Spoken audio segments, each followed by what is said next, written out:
All right, excellent. All right, so what I want to do today is I want to talk about some results in sequences and series, talk about why we care so much about when a power series exists for a function, review some of the proofs from real analysis, and then see some of the applications to complex. So we'll take a sequence f of z equals the sum n goes from 0 to infinity of an z to the n.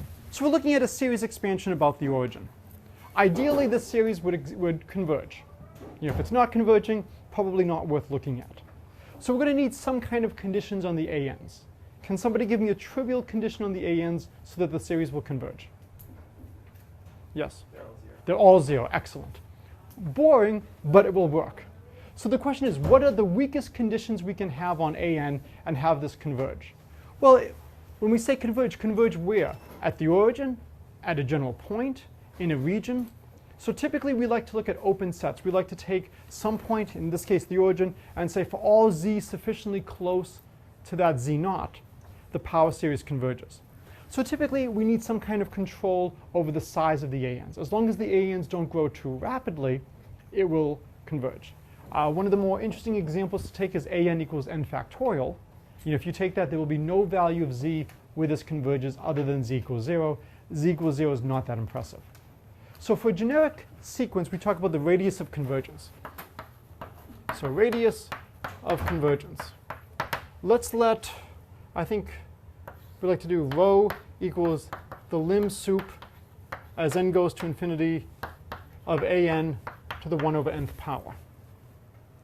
And then we let r equal 1 over rho, so we can have plenty of different numbers floating around here.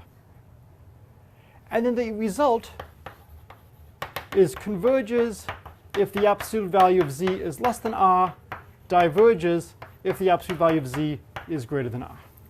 So this is one of the standard results in series expansions. We really do not know that many ways to determine when a series converges. What's the best way we know?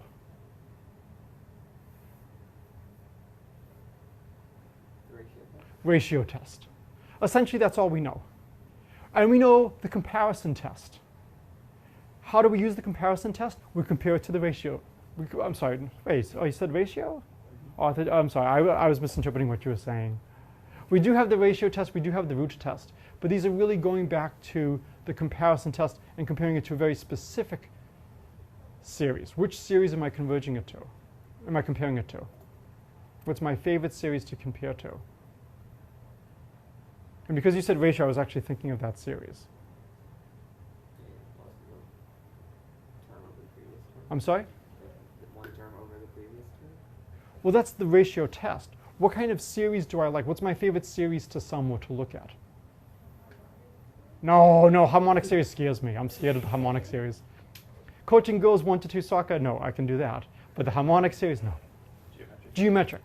And that's why when you said ratio, I was just processing this as something like that. The geometric series is very nice. One of the reasons the geometric series is so nice is if you truncate it and you look at the tail, that tail is itself a geometric series. And you can actually pass from the infinite to the finite. This will be extremely useful. We have the comparison test. We want to compare something to the geometric series. The geometric series converges if r is less than 1. So the geometric series, so that would be the sum n goes from 0 to infinity of r to the n. It converges if the absolute value of r is less than 1, diverges if the absolute value of r is greater than 1. So in terms of what we're doing here for the radius of convergence, why does this work? Well, let's say rho is the lim sup of an to the 1 over n. What this means is that eventually, if n is sufficiently large, an to the 1 over n will be less than rho plus epsilon. So let me just sketch the proof. N big, an to the 1 over n will be less than rho plus epsilon for any epsilon greater than 0. That's what it means for this to be the lim sup, is that at some point onward, I'm always going to be less than this. If I wasn't, then this would violate the definition of the lim sup. I'd be able to find infinitely many n's such that an to the 1 over n was at least as large as rho to the plus epsilon. Well, sometimes to give yourself a little wiggle room, you might put an epsilon over 2. There's a split in mathematicians, those who like things to be exactly less than epsilon and those who don't. It doesn't really matter at the end of the day if you have epsilon, 2 epsilon, 3 epsilon, epsilon halves. Sometimes you just like to put in little factors like this. So what we're going to say is now we want to choose the z less than r. So what we can do is we can say if the absolute value of z is less than r, which is 1 over rho. So let's think about what's going on here. Eventually, an to the 1 over n is less than rho plus epsilon over 2. It's a little bit smaller than rho. I'm not going to really worry in this class about doing things like epsilon or 2 epsilon or anything like that. I know r is 1 over rho. If z is less than this, I want to ensure that this is pretty small. So how can I ensure this? So the smaller z is, the better off I'm going to be. So now if I look at my terms, if I look at an z to the n, this is going to be an to the 1 over n z to the n. When n is really, really large, we know that this is going to be at most rho plus epsilon. So if z is less than 1 over rho plus epsilon, we're going to win. So if the absolute value of z is less than 1 over rho plus epsilon, we win comparison test. So comparison to a geometric series. And I'll let you know, just finish in the details. But this is essentially why the series converges. I can choose z to be small. I can play games with my epsilon. So if I know how much smaller I am than r, I just choose the epsilon appropriately so that everything will be fine and that this quantity will be less than 1. I'm now raising it to the nth power. So from some point onward, for all n sufficiently large, this will be less than a number less than 1. And I'll be taking it to higher and higher powers. I can compare it to the geometric series, and I win. So it's a good exercise. Go through and rigorously put in where the epsilons are. If z is less than r, it'll be less than, say, 1 over rho minus epsilon. So you could have the absolute value of z will be less than 1 over r minus epsilon. And then that's going to be 1 over rho minus epsilon. Play the games, get all the epsilons to match. One of the nice things about being the professor is I don't have to do that. I can just give that as an assignment to you. But the idea is, which order do I want to choose things? I'll probably choose my z first. And I'll now know, OK, it's less than r, so I'll have an epsilon from that. That's going to affect what I put here. So do you think this is probably exactly epsilon? Maybe not. But if I put in maybe an epsilon over 2 or an epsilon over 10 or an epsilon over 2015, something like that should work. I want you to do this calculation, not myself, for 2 reasons. One, I had a 4-hour school committee meeting last night and I'm tired. And I don't want to do algebra in public. And 2, it's really good for you to get proficient and skilled at doing calculations like this. So I want you to fill in the details. If you have any questions or difficulties filling in those details, let me know. OK, so this tells us that the series converges. Wonderful. Now let's look at some consequences of this. So the next thing is, how can we use this?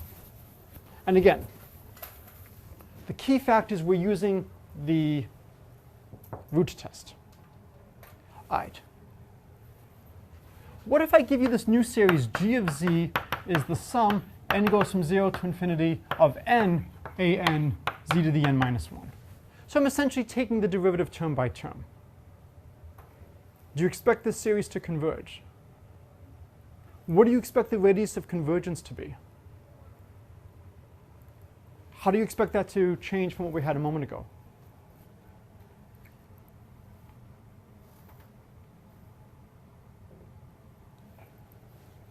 Should be about the same because we have exponential decay in this linear growth. OK, so now we can look at exactly as before. Take the lim sup as n goes to infinity of n an to the 1 over n.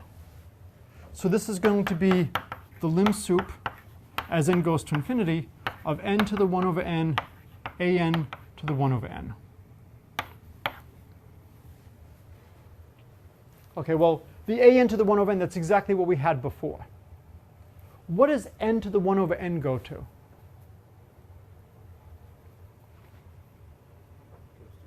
It goes to 1. So the question is, why does that go to 1? So the camera does not want to swivel so great. So why does that go to 1?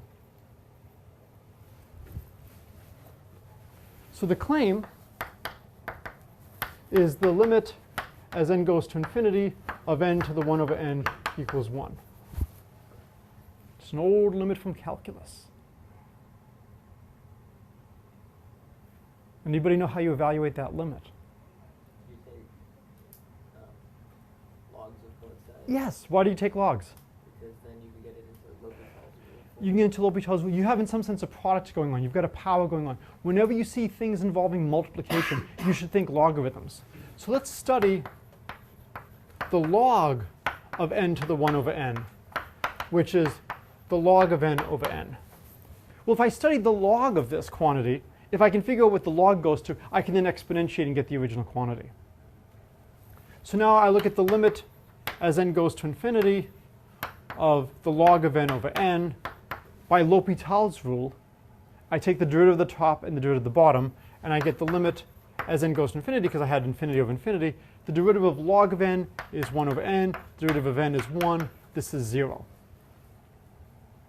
So we get that the log of n over n goes to 0. Therefore, the limit as n goes to infinity of n to the 1 over n has to go to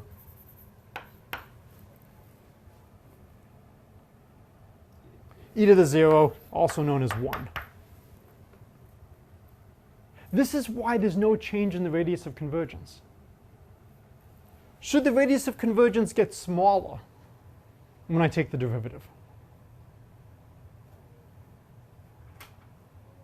What do you think? Before doing any calculations, do you expect the radius of convergence to be getting smaller as you take the derivative? Why not? There's no particular reason why it would get smaller. Okay. Is there any reason why it might not get smaller? Any competing influences that might make it want to? Well, I thought that's what we just showed. We showed that the limit of n to the 1 over n is 1. And since Right, so I'm saying if we do the whole calculation, we see that the radius of convergence doesn't get smaller. But I'm saying before you do the calculation, are you surprised that it didn't get smaller? Let's ask the other question. Do you expect the radius of convergence to get larger? That now all of a sudden certain values of z where it used to diverge, now it's going to converge. Would that have been shocking? That at the end of the day, the radius of convergence was bigger. And the more derivatives you take, the bigger the radius of convergence. Why would it be shocking for the radius of convergence to be getting larger as you take derivatives?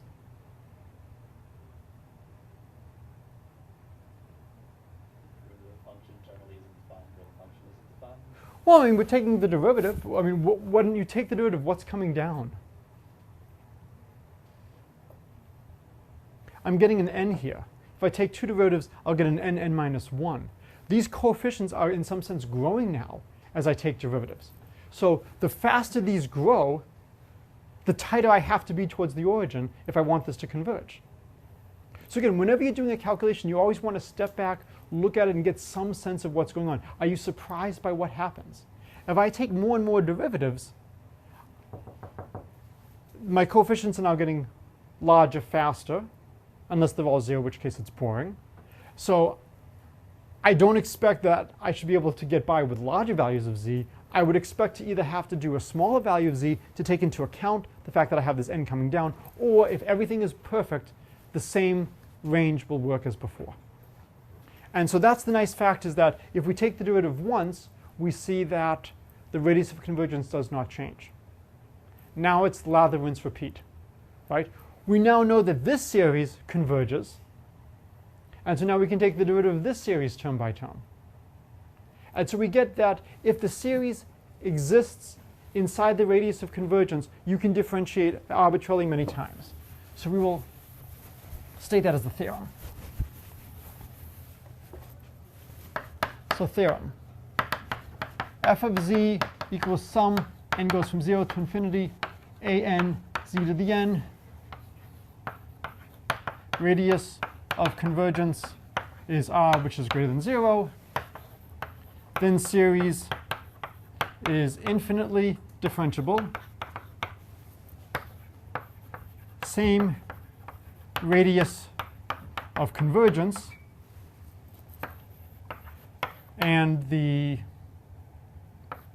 kth derivative will be the sum, n goes from 0 to infinity, of n minus 1 dot dot dot n minus k minus 1 a n z to the n minus k. So you can just differentiate inside the summation sign. So i.e., the derivative of the sum is the sum of the derivative. This is exactly what you would love to have true. You would love to be able to say you can just alternate the order. In general, switching orders is very difficult to justify. But if you have a power series, then you can pull the differentiation inside. As an aside, how many of you know an example where you can't switch, say, a derivative and a sum, or you can't switch the order of two integrals?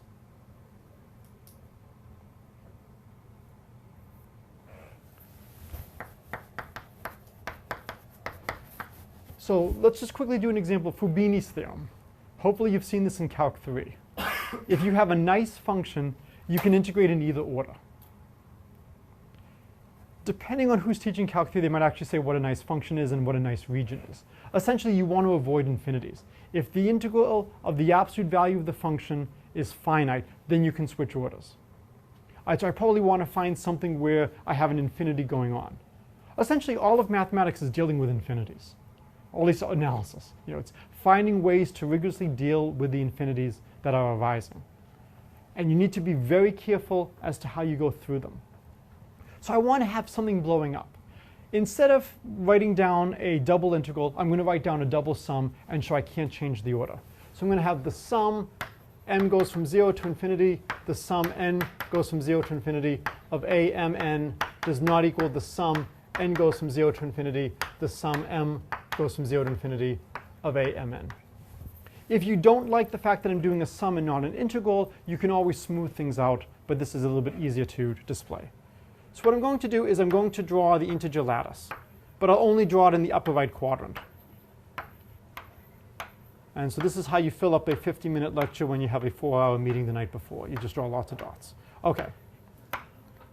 So this will be the point 0, 0. This will be the point 1, 0. This will be the point 2, 0. This will be the point 0, 1, and so on.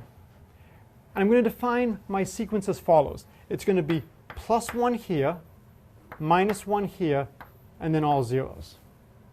Over here, it's going to be 0, plus 1, minus 1, and then all zeros. 0, 0, plus 1, minus 1, and then all zeros. And so on and so on. Let's do the column sums first, and then the horizontal sums. If I do the column sums first, what do I get in each column? 0. And then if I do the horizontal sums? So if I do the column sums first, each column sums to 0. And then as I sum over all the columns, I get. So columns first, you get 0. What if I do it horizontally first? What do I get? The first horizontal row gives me 1. All the other rows give me 0. So rows first give 1. Then as an exercise, prove 0 does not equal 1. All right, so if you're in a real analysis class, you should be able to give a proof of that. The first row, doesn't it sum to minus 1? No, the first row is plus 1, 0, 0, 0. First having the top row. The top row? No, because this is supposed to be going on and on. 0, 0, 0, plus 1, 0, 0, 0, 0. I want to try to get to Grossart's theorem today. So this gives you pause, that there are times when you cannot interchange orders. The whole point of what we were just doing here is that this is a situation where we can interchange orders. OK, any questions about what we've done so far? I want to briefly just write down the geometric series just because it's so nice and you don't need this advanced theory for it. I want you to really appreciate how powerful the geometric series is. Now, what proof today did the geometric series help us with? We used the geometric series in an analysis earlier today. Where did we use the geometric series? The radius of convergence. We used the comparison test. So if you want, here is the simple way to remember what's going on with the root test and the ratio test from all those years ago. It's the comparison test. What's the hardest part about using the comparison test? Why is the comparison test so difficult to use? It's the hardest of all the tests. Root test, ratio test, trivial. It's because you have to find a series of non-negative terms that's useful. Yes, you actually have to think. If you're going to use the comparison test, you need to know what to compare it to. The root test, take this limit. Ratio test, take this limit. They're telling you exactly what to do, and then just do the algebra. Comparison test, be clever. Okay, much harder. Well, what's the root test and the ratio test doing? They're doing the comparison test. But they're just doing it in the background and they're hiding that that's what's going on.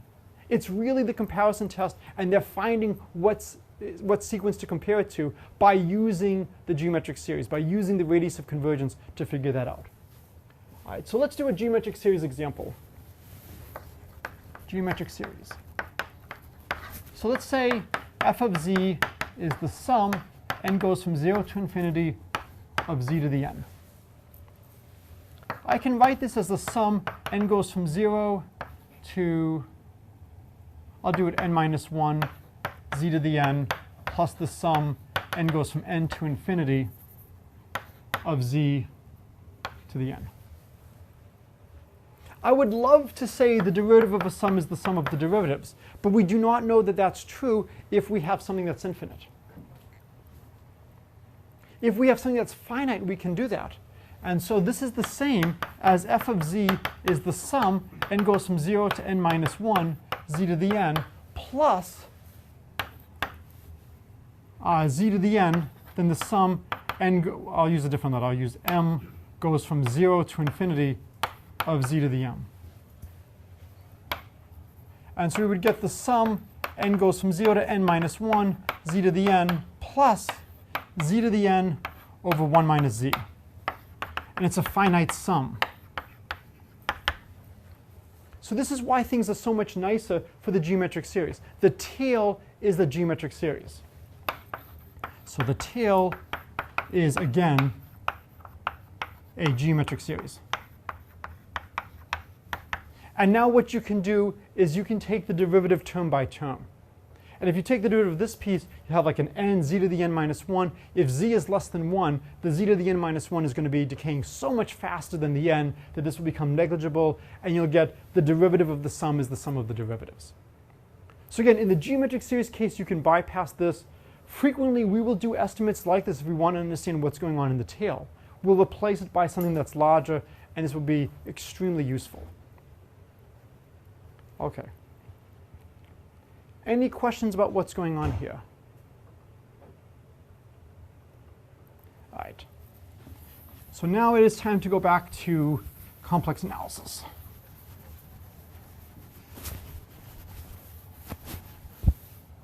So let's see. I'm trying to think, have we done enough details for this?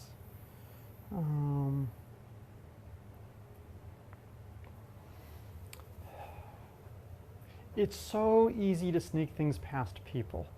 I had a wonderful professor freshman year in physics, and we believed that if he wanted to, he could have approximated away special relativity, and we would never have noticed, and could have just easily gone by us.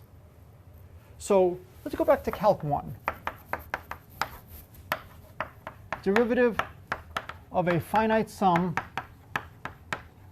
is the sum of the derivatives. Did you ever prove this in Calc 1? What did you prove in Calc 1? Anybody remember? I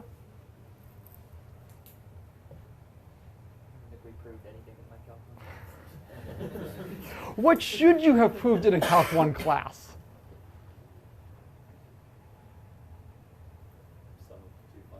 So if you have a derivative of a sum of two functions, so let's say you know f plus g prime is f prime plus g prime. That should be proved in a Calc 1 class. Very rare is it to see the derivative of a sum of three terms is the sum of the three terms. How would we prove the derivative of a sum of three terms is the sum of the three derivatives? By induction. Any other word you want to use? There's a nice word to use with the induction as to how we do it. So if we now have f plus g plus h, and we want to take the derivative, we write this as f plus g plus h.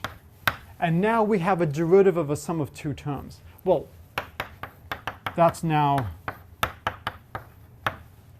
and now we can apply that inside here, f prime plus g prime plus h prime. And now we use the fact that addition is commutative, and we get f prime plus g prime plus h prime.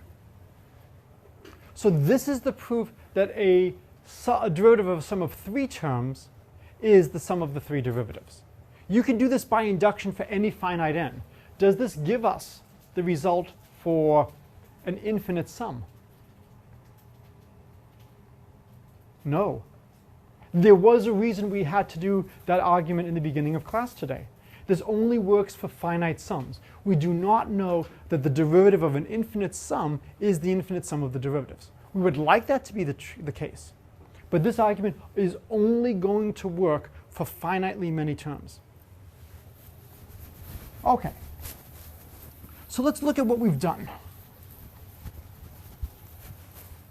We started off with f of z is the sum, n goes from 0 to infinity, of an z to the n. Radius of convergence is r. And we showed f prime of z, n goes from 0 to infinity, of n, an, z to the n minus 1, radius of convergence r. So is this what we proved earlier today?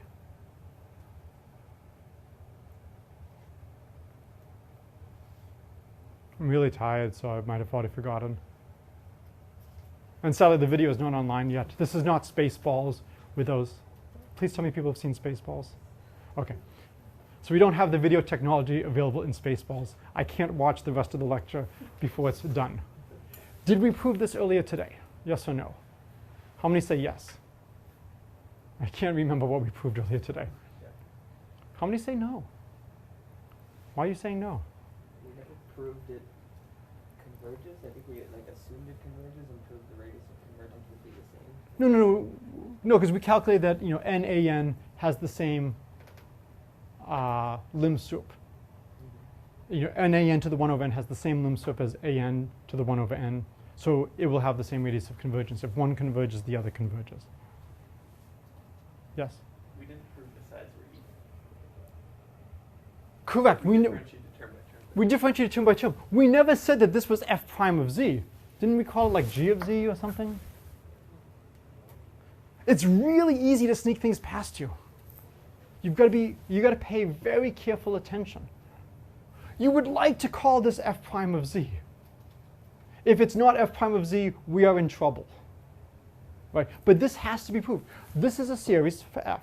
This is a new series, and this new series converges. We now want to show that this series converges to the same value as f prime of z. All right, and so this is now where we have to do a bit of calculation. Okay? But hopefully this now explains why we have to do this calculation.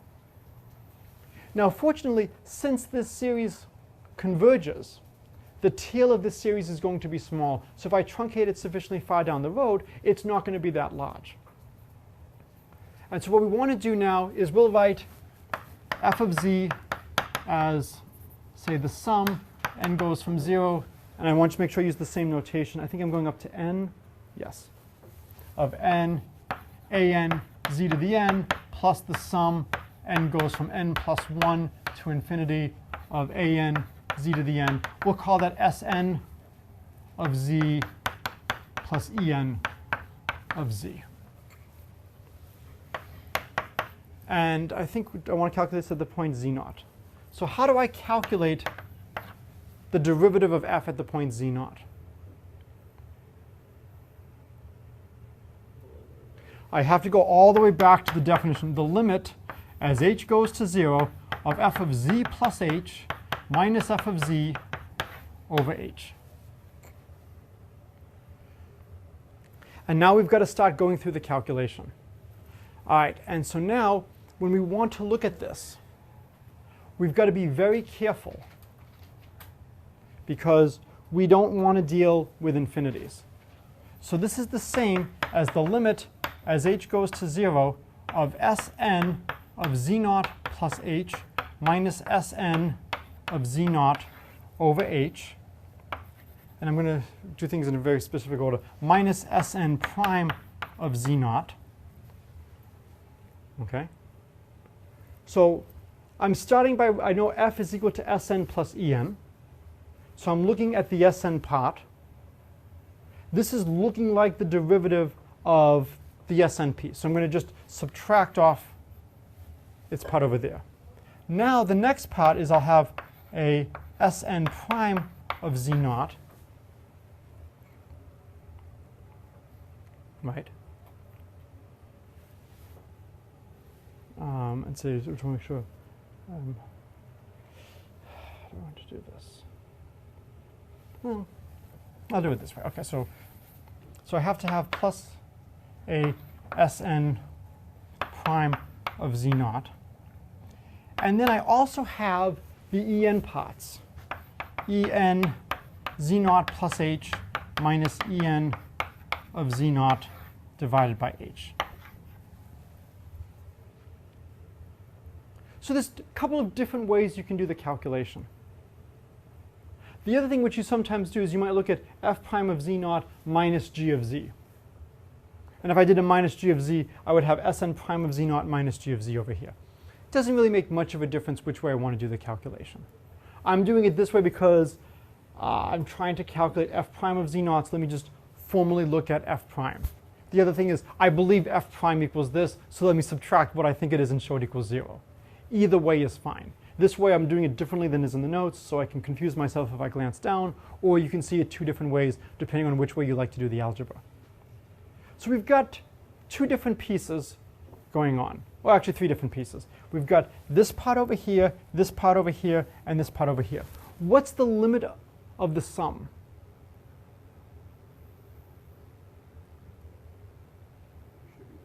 Should be the sum of the limits. So as long as the limits exist, everything is fine. If any of the limits are infinite, I can't say the limit of a sum is the sum of the limits. But if each piece is fine, then we're okay.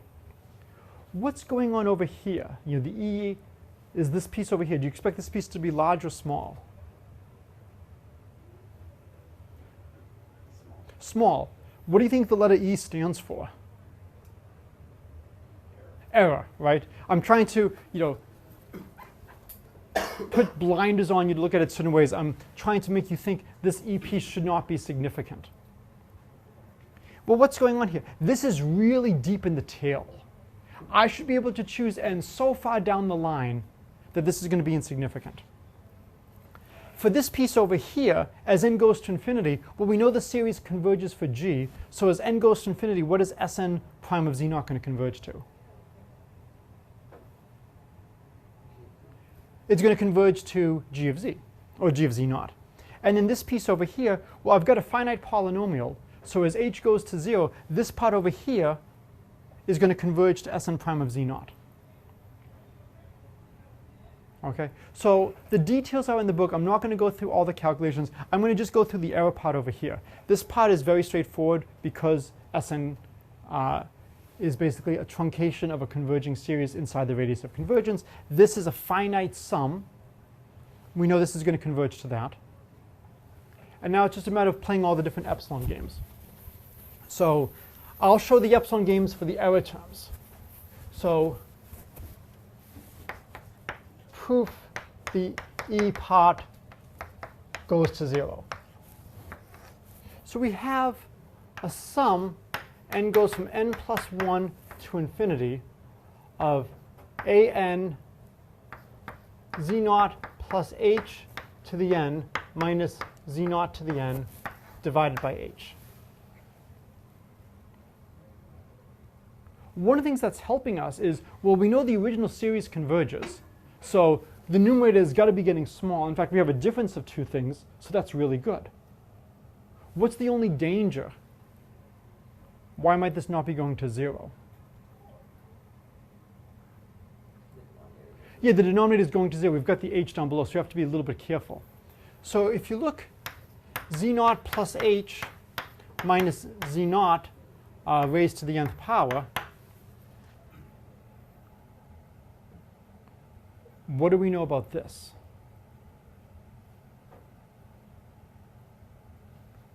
You could expand this out using the binomial formula. Why would that be a bad thing to do? I mean, that should be your first thought, is to use the binomial theorem. This is what you've been trained to do all your life, right? Why shouldn't we use the binomial theorem?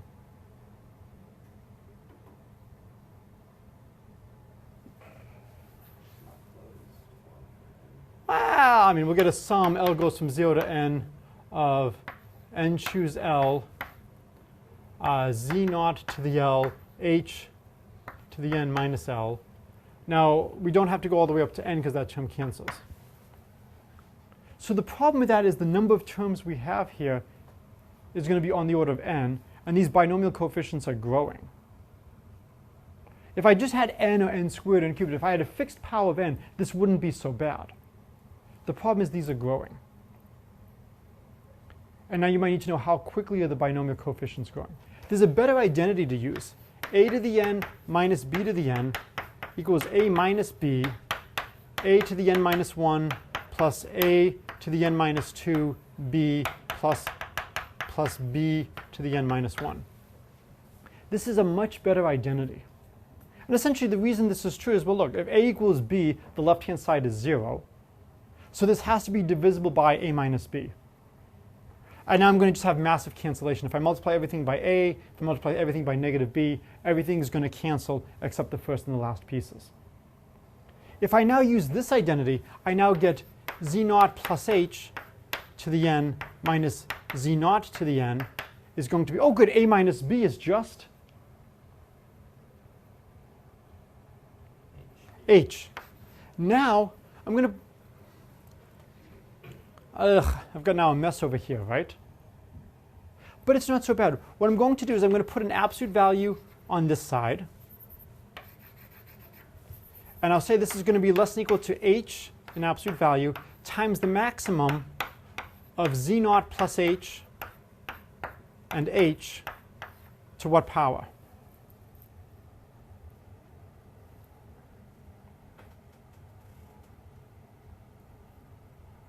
If I look over here, what's the power is each term?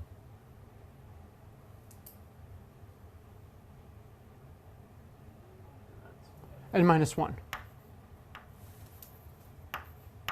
Is this correct or am I missing a factor?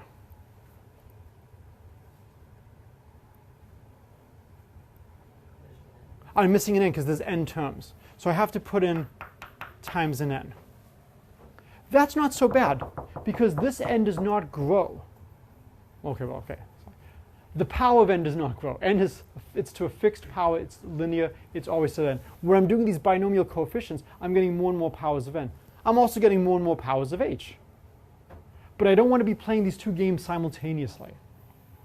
So again, I'm torn between exactly what details to go into in class and not. This is where I want feedback from you. Send me an email. Is this enough detail? Is this not enough detail? There's a lot of proofs in the book. I trust you can read the proofs in the book. This is a graduate level class.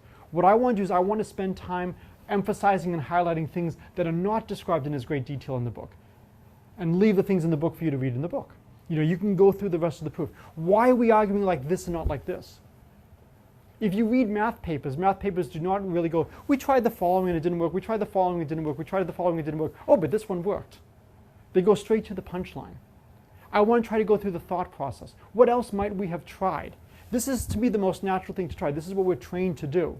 But this is a much better thing to do because this is supposed to be small. This allows us to pull out the h. We'll divide by the h. We'll get an n. Well, it's going to have the same radius of convergence. And so since we're in the tail, this will become insignificant. So this is the proof that we don't have to worry about the e term. OK.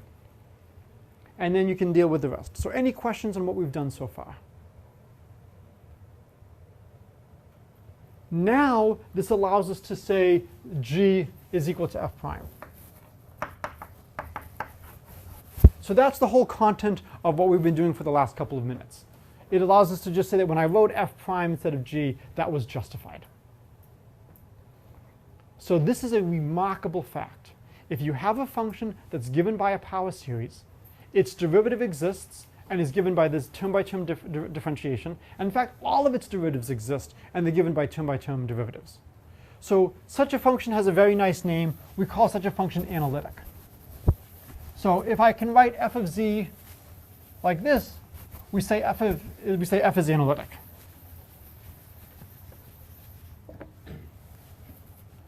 So say f of z equals the sum n goes from 0 to infinity of a n z to the n is analytic for the absolute value of z less than r, and r, of course, is the radius of convergence.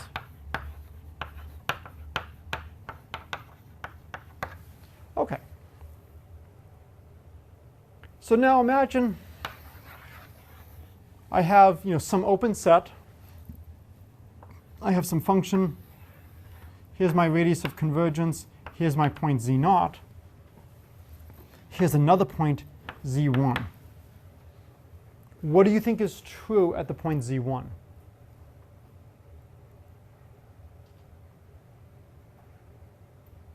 What would you expect to be true at the point z1?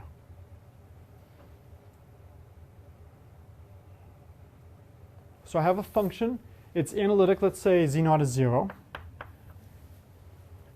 And I choose some other point inside the radius of convergence.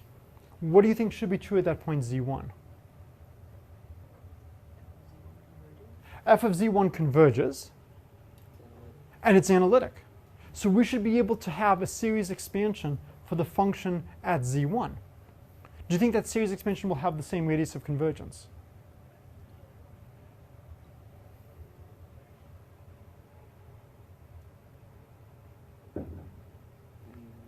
Probably not.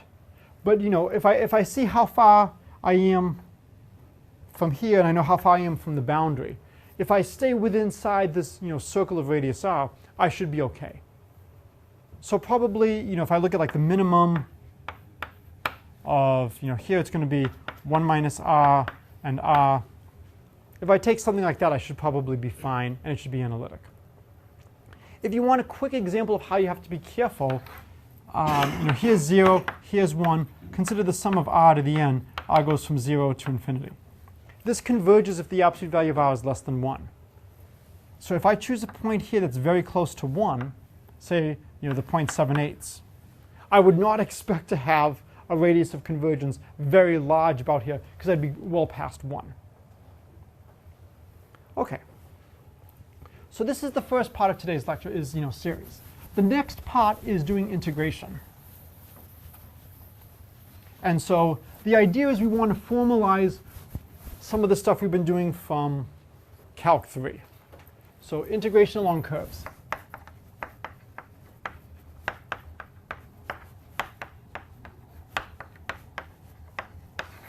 So we have some curve in space, gamma. And what we have is we have some interval AB, and we have a map from this interval AB to a curve. So if you want, this, we're basically looking at a parametrized curve. And when I write the integral of f over gamma, what I really mean is like the integral from A to B of f of maybe c of t, c prime t dt, I think. Some kind of path like this. Does this look at all familiar to what you've seen from Calc 3?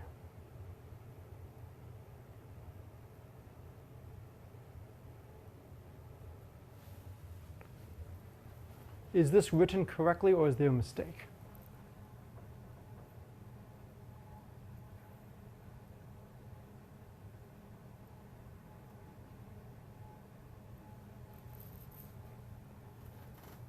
What do you think?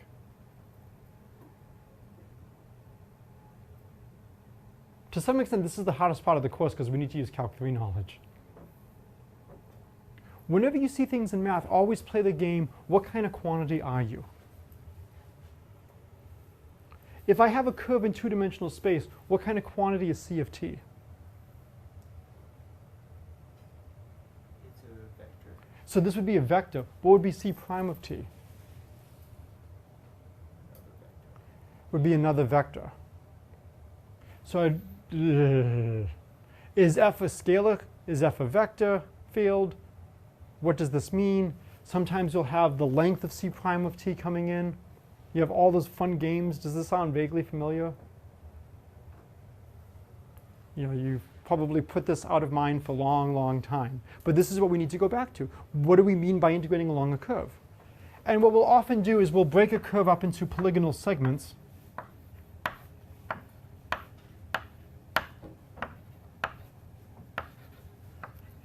And if you want to think of f as a scalar valued function, maybe f is a density, and then this will give me my mass of each segment.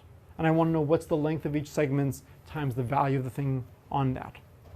And so something like this would be problematic. I might want to put in maybe the norm of C prime of t. And this might be the kind of integral we want to look at. In complex analysis, scalar or vector?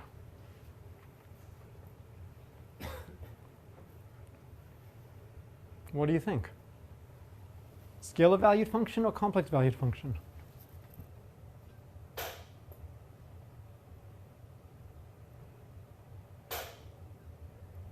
I really hope that's not... If I view this as a function from complex numbers to complex numbers, this is giving me a number, it's giving me a scalar. But of course, I can also view this as, real plus I, times a real number, real plus imaginary, in which case this also functions like a vector. So in some sense, this is skirting the line. And what we're going to do is we will define the integral over gamma of f of z dz to basically be, like the integral t goes from a to b, f of z of t, z prime of t, dt. And then the book goes through and says, if I have an integral over a curve in space, it shouldn't matter how I parameterize the curve. If I walk through the curve very quickly, or if I walk through it very slowly, I should get the same mass at the end of the day for the curve. And so the book goes through and it shows, if you use the change of variable formulas, that this is going to be exactly as you would expect. It will be invariant. And our goal is going to be to calculate something like this. Okay? The easiest functions to integrate are functions where we have an antiderivative. Right? This is the whole point of the fundamental theorem of calculus. The whole point is that if you know an antiderivative, the integral from a to b is big F of b minus big F of a. So what I want to do is, let's say f has a primitive big F if big F prime of z equals little f of z. What is primitive a fancy way of saying? Antiderivative. Just like we'll use words like holomorphic rather than differentiable. This way, your Calc 1 real analysis friends won't understand what you're saying, and you can speak freely in their presence. Okay? Primitive basically just means you've got an antiderivative. The whole point of the fundamental theorem of calculus is integration is easy when you have antiderivatives. And so the whole point is, if we now have the integral from a to b of f of z of t, z prime of t dt, this is the integral from a to b big F prime z of t, z prime of t dt. Well, by the chain rule, this is just big F at z of b minus big F of z of a. because the chain rule, the derivative of f composed with z is big F prime at z of t times z prime. This is the chain rule. The most enjoyable of all the differentiation laws, right? What's the easiest choice for a and b to evaluate this integral? Yeah, so if a equals b, you get 0. So the main result is if you integrate a function with a primitive about a closed curve, you get 0. In real variable, the fundamental theorem of calculus, if I have a closed curve, what's the only closed curve you can have in one dimension? Well, a point. The fundamental theorem of calculus, in some sense for closed curves, is boring in one dimension. I integrate on a closed curve. My kids can almost do this. Okay? The point in higher dimensions is that you can have non-trivial closed curves. And that's where things get exciting, and we'll pick up on this on Friday. Hopefully in Bronfman 103, I will send you an email